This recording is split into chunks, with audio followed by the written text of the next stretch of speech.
जिस पुष्यमित्र शुंग नाम के ब्राह्मण ने आया, सम्राट बृहदत्त मौर्य की हत्या करके फैजाबाद आया और फैजाबाद के 7 किलोमीटर का जो एरिया है फैजाबाद से, वहां पर उसने, और अभी जो मेरे पास जानकारी आ रही है कि उसने जानबूझकर पाटलिपुत्र में हत्या करने के बाद जानबूझकर साकेत चुना। अभी जो नए सबूत हमारे पास आ रहे, आर्कियोलॉजिकल सबूत हमारे पास आ रहे, साकेत दुनिया का बहुत बड़ा व्यापारिक केंद्र था और दुनिया का बहुत बड़ा बुद्धिस्ट सेंटर था और मूल निवासियों के बहुत बड़े आस्था का केंद्र था। वहां पर उन्होंने अयोध्या कैपिटल बसाया। उस कैपिटल का राजा, आप सुनकर हैरान हो जाओगे, उस कैपिटल का राजा रामायण में लिखा हुआ है राम था और इतिहास में पढ़ाया जाता है पुष्यमित्र शुंग था। कुछ समझ में आ रहा है? इतिहास उत्तर प्रदेश में पढ़ाया जाता है, उस इतिहास में लिखा हुआ है अयोध्या का राजा पुष्यमित्र शुंग था, इतने पीरियड से इतने पीरियड तक था। रामायण में पढ़ा जाता है अयोध्या का राजा राम था। तो अयोध्या का राजा राम था, ये ऐसा कॉम्बिनेशन कैसे बना? तो महापंडित राहुल सांकृत्यायन, जो आजमगढ़ का केदारनाथ पांडे नाम का ब्राह्मण है, उसने ओल्गा से गंगा नाम का किताब लिखा। उस किताब में उन्होंने लिखा कि पुष्यमित्र शुंग के दरबार में वाल्मीकि राजकवि थे और पुष्यमित्र शुंग को सामने रखकर उसने रामायण लिखी। रामायण का राम कोई और नहीं था, पुष्यमित्र शुंग ही था। 2 बातें बता रहा हूं आप लोगों को। एक, मैंने पहले बताया अयोध्या राम जन्मभूमि नहीं है, तो फिर राम कौन है? तो बता रहा हूं राम कौन है। राम कोई और नहीं है, पुष्यमित्र शुंग ही राम है। राम का कोई आर्कियोलॉजिकल एविडेंस आज तक उपलब्ध नहीं हुआ, पुष्यमित्र शुंग का मिल रहा है। आर्कियोलॉजिकल एविडेंस नहीं मिल रहा है। देखो, इसको और डबल एविडेंस से प्रूव करता हूं, एक नहीं, सिंगल एविडेंस नहीं, डबल एविडेंस। राम की पत्नी का नाम रामायण में बताया सीता। तो हमने सोचा चलो यार, राम का आर्कियोलॉजिकल एविडेंस नहीं मिल रहा है, तो उसके पत्नी का अगर मिल जाता तो मान लेते राम हो गए। तो सीता का ढूंढने के लिए गए, तो सीता, उसका जो बाप है जनक, वो हल चला रहा था जमीन में, हल चलाते चलाते मिली।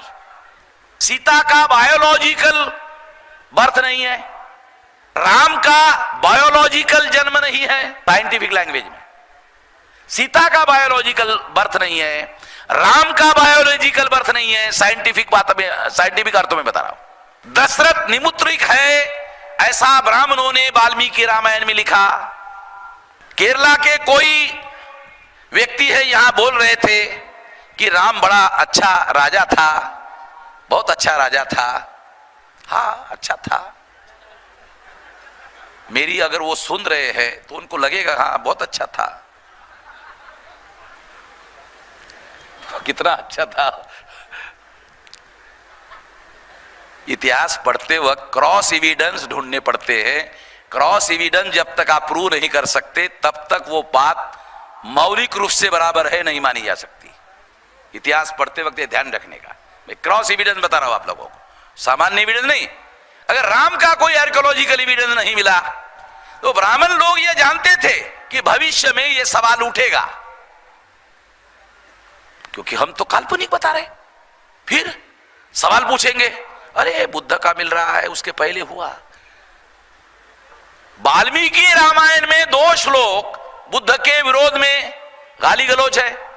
नोमानी साहब, वाल्मीकि रामायण में 2 श्लोक है संस्कृत में, बुद्ध के विरोध में गाली गलौज है।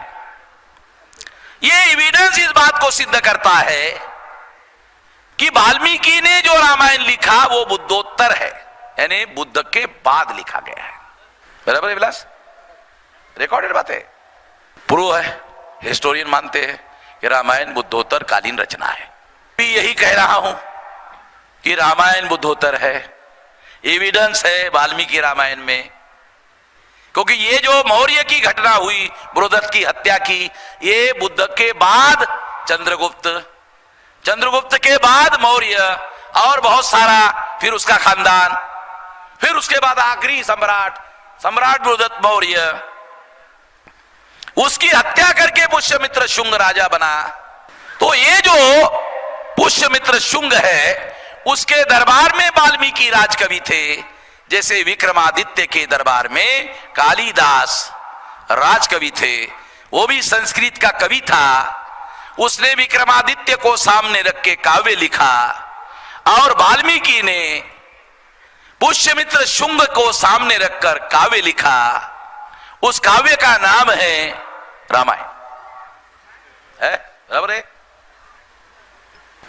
और अगर ऐसा है तो इसका मतलब यह है कि रामायण का राम कोई और नहीं है, पुष्यमित्र शुंग ही है। तो जो रामायण के अंदर काल्पनिक राम है, जिसका आर्कियोलॉजिकल एविडेंस मिल नहीं रहा है, वो इसलिए नहीं मिल रहा है क्योंकि राम कोई और नहीं है, पुष्यमित्र शुंग ही है। ये पुष्यमित्र शुंग कौन है? ब्राह्मण है। और ध्यान रखो, पुष्यमित्र शुंग ब्राह्मण है। दशरथ कौन है? राम का पिताश्री दशरथ कौन है? क्षत्रिय है। पुष्यमित्र शुंग कौन है? ब्राह्मण है। कॉन्ट्रडिक्शन आ गया कि पुष्यमित्र शुंग ब्राह्मण है, दशरथ क्षत्रिय है, क्षत्रिय के घर में क्षत्रिय पैदा होता है। मगर राम जो है, चूंकि दशरथ निपुत्रिक है, दशरथ के घर में एक भी पुत्र नहीं है, निपुत्रिक है, तो श्रृंग नाम का ऋषि है, उसके द्वारा दशरथ के घर में पुत्र संतान पैदा की जाती है। ऐसा वाल्मीकि रामायण में लिखा हुआ है, हमने नहीं लिखा, वाल्मीकि ने लिखा। और वाल्मीकि ने रामायण में लिखा, मैं प्रचेता का 10वां पुत्र हूं और प्रचेता ब्रह्मा का पुत्र है। और ब्रह्मा का मतलब है, ये कह सकता है, वाल्मीकि के कहने का मतलब है, मैं लुंगे सुंगे ब्राह्मण के खानदान का आदमी नहीं हूं, डायरेक्ट ब्रह्मा के खानदान का हूं। ये रामायण में लिखा हुआ है, विलास है ना, रामायण में लिखी बात बोल रहा हूं, अपनी बात नहीं बोल रहा हूं। मैं ऐसे लुंगे संगे ब्राह्मण के घर का पैदा हुआ नहीं हूं, मेरा एक खानदान है। खानदान कौन सा? एकदम डायरेक्ट ब्रह्मा का, इधर उधर का नहीं, ऐरिया गैरिया खैरिया ब्राह्मण का नहीं हूं, डायरेक्ट प्रचेता के पुत्र का हूं, ब्राह्मण के घर में पैदा, ब्रह्मा के घर में पैदा हुआ हूं। और उसने ये कहानी लिखी, ऐसा दिया हुआ है तो उस वाल्मीकि ने। तो इसका क्या मतलब है? उसने लिखा, दशरथ के घर में कोई पुत्र नहीं है, दशरथ निपुत्रिक है, अश्रिंग नाम के ऋषि से दशरथ के घर में पुत्र संतान प्राप्त कराई गई। इसका मतलब है दशरथ क्षत्रिय है, मगर क्षत्रिय के घर में जो पुत्र पैदा हुआ वो ब्राह्मण जो ऋषि है, श्रृंग ऋषि से पैदा हुआ है। पाटिल साहब समझ लो, बहुत बारीक बात बता रहे, माइक्रो लेवल की बात है, बायोलॉजिकल साइंस के आधार पर बता रहा हूं।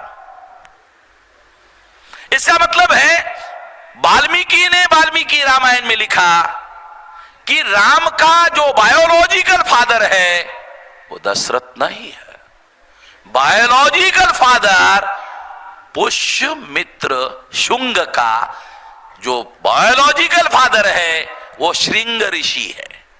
शुंग श्रृंग, समझ लो,